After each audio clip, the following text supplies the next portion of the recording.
I can see why they named their place after this particular dish. It is so good. One more bite. Traditional Portuguese fare, but they kind of put a modern spin on it. Really good. And raspberry filling.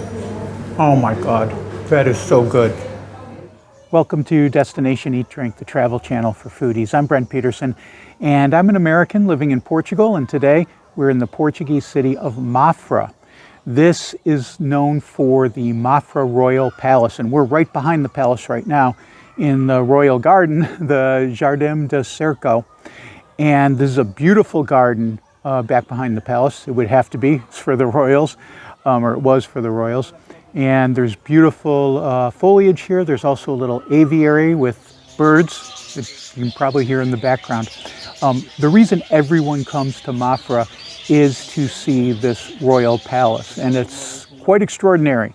I didn't know what to expect when we got here, but man, this place is absolutely massive. It was built in the early 18th century.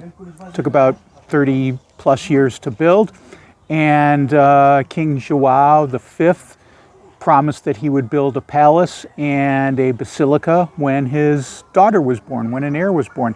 And when she was, he made good on that promise and made this huge palace. I mean, absolutely massive. They say it was kind of patterned after Versailles, and you can see where that comes from. I mean, it's got these massive, giant, long hallways filled with all kinds of artwork, portraits of the royal family, and you can see the French influence. You've got dudes in curly powdered wigs, and you've got women with high hair and the pearls and all that stuff. So you can see that French influence there that you maybe don't see in other parts of Portugal.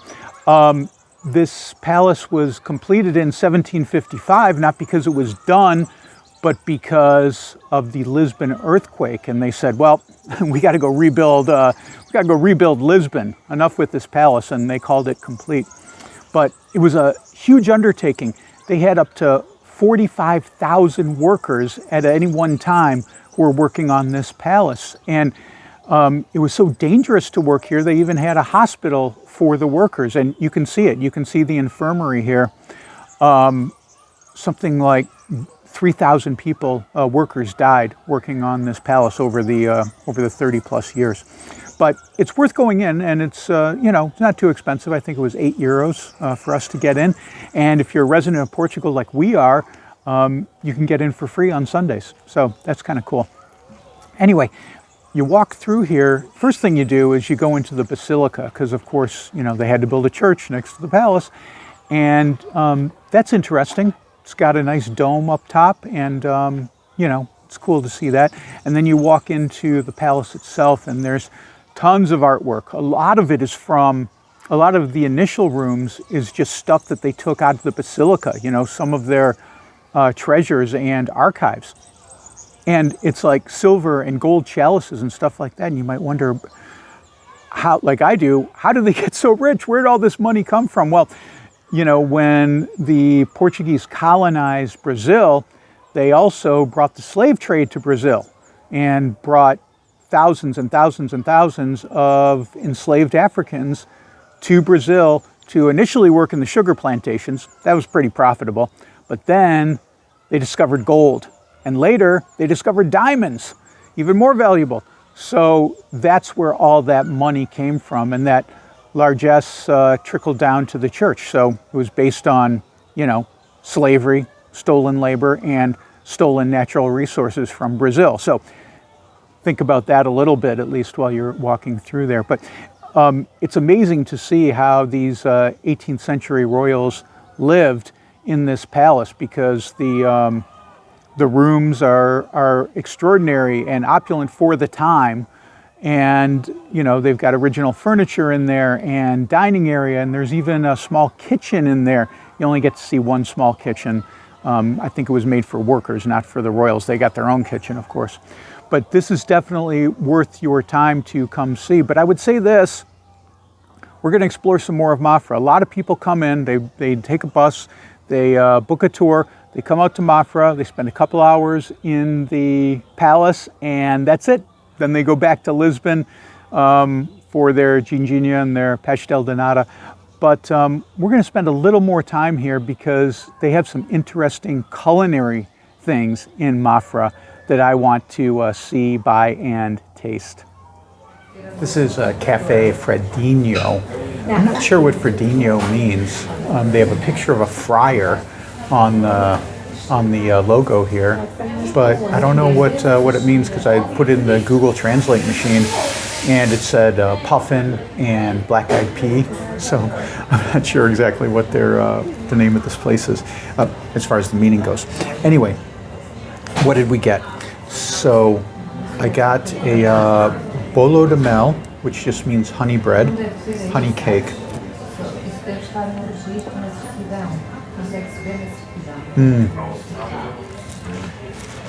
That's nice. Really dense and sweet. Oh, that's so tasty. Wow. This is probably the most famous bakery in all of Mafra. So, first thing, they know what they're doing. Really, really good. And look what he did. He cut everything in half for us. I don't know which half is for Karen, which half is for me. Fresh squeezed orange juice. What I love about Portugal. So, this is called an amendoa, and that just means almond. So, I don't know what is in it. This looks like puff pastry. And then here it looks like they've got a layer of egg cream, which is very typical of Portuguese pastries.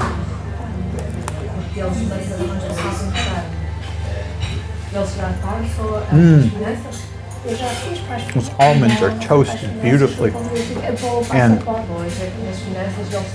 not real sweet either. Kind of a contrast to the bolo de mel. Wow. I see why this is the most famous bakery here in Mafra. Really, really good. These guys know what they're doing. One more bite.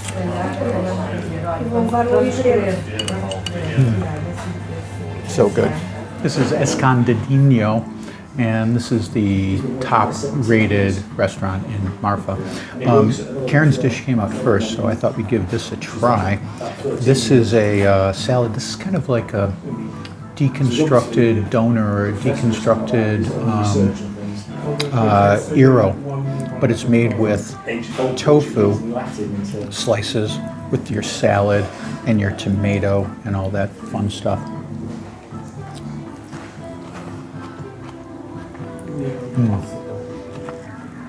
Smoky. Veggies are crisp. Nice dressing, not overdone. It's tasty.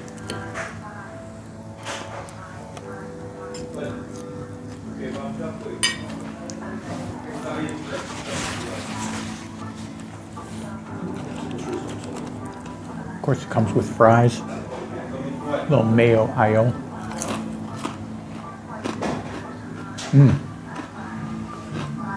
Fries are nice and crispy. This is good. We'll see what happens when mine comes out, but this is really tasty. I like it.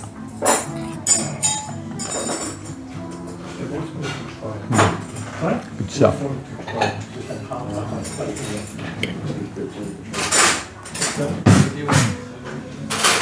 So my dish has arrived, and I got a alio de francés à brasse. Translates to, you might hear alio francés and think French onion. It's actually a leek. That's what they call it in Portuguese, alio francés. And à brasse, it just means this is a riff on bacalhau à brasse, which is maybe the national dish of Portugal. It's salted cod with an egg to bind it together and potato, and it's made into like this, like a salad, or sometimes it's made into a croquette. But what I got instead was, instead of the cod, it's made with a leek. Oh man. So, wow. I'll bring you the wine. That leek is so full of flavor. And it is salty, like a bacalao would be. But everything's nice and shredded. That's the other thing about bacalao bras. The cod is shredded, and that's what makes it into kind of this salad type dish. So that is super tasty. And then we just got a green salad surrounding it.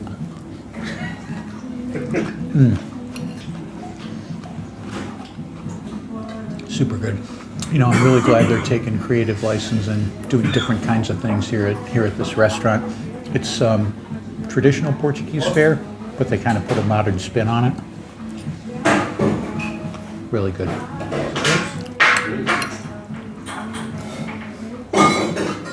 Our next stop is Casa das Parish. This is in a completely different part of the city, and I'll tell you, there's a completely different vibe out here. You don't get the tourist vibe out here. I don't think there are any tourists out here. It's only a 15-minute walk from the palace. So this place is known, as you can tell by the name of it, for its parish. This is what it looks like. Oh, I wanted to point out, she offered to cut it in half. And I don't know if this is just a thing in Mafra or I've just been hiding under a rock, but in Portugal, I just haven't seen them offer to do that. And in all the pastelerias we've been in, they're like, do you want me to cut it in half? Yeah, sure.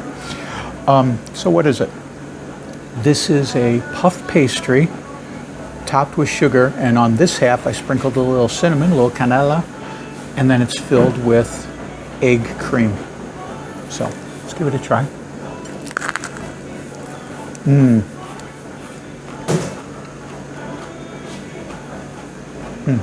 Wow. Super crispy. And with that sugar on top, perfect. And then of course you get the creaminess with the egg in there. Wow. Wow. I like this. I like it a lot.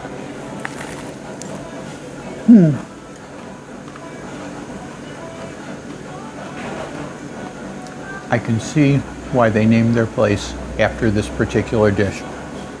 It is so good.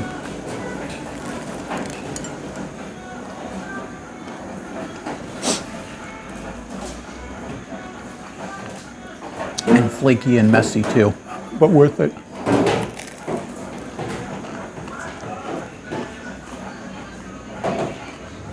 So our last stop of the day is Polo Norte. This is a bakery. They got a few locations here in Mafra, and I've been looking for this particular thing here in Mafra called pão de Mafra, which just means bread from Mafra. And went into like 3 different places, and they're like, no, we don't have it. You'd think, I mean, it's funny when you go to these cities, you go to these places, and the dish is named after the place, but it's hard to find it. I mean, it's strange to me. Anyway, we got it here at Polo Norte, and it's just bread from this area that's very famous. So he cut it up for me. It's this giant loaf, and so we'll be taking it home, obviously. And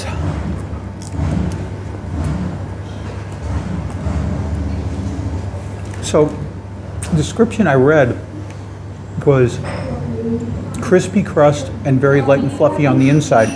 And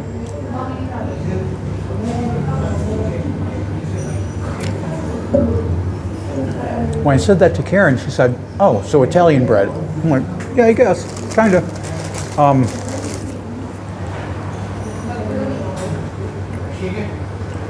It's nice. It's got a nice crumb.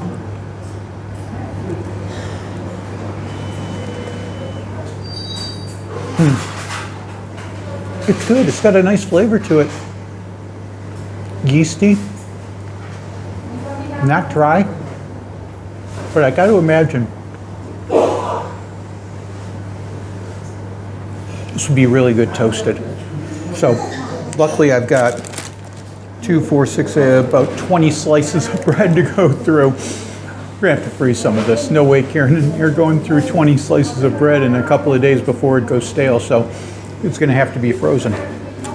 And you know, of course, I couldn't resist when I saw this little shortbread cookie dipped in dark chocolate. Oh, so it's not shortbread. It's really light and cakey. And raspberry filling. Oh my God, that is so good. All right, I've put that down so that Karen can get a bite. Otherwise, I'm going to wolf that whole thing down. So this has been fun in Mafra, and hopefully I've convinced you that it's more than just the palace. So many people just come in, do the palace, and go right back to Lisbon, which you can do, that's fine. But, you know, all these cities and towns in Portugal, they have their own unique thing going on, and Mafra is definitely one of them, and I've really enjoyed our time here. So, if you like this video, give it a thumbs up. If you like what I'm doing, you can subscribe to the channel, that always helps. And you can support me at buymeacoffee.com/destinationeatdrink, any amount, as little as $1. You can even do a recurring contribution of $1 a month if you wanted to. I'd really appreciate that. My name is Brent Peterson. Been great having you along for this ride. See you down the road.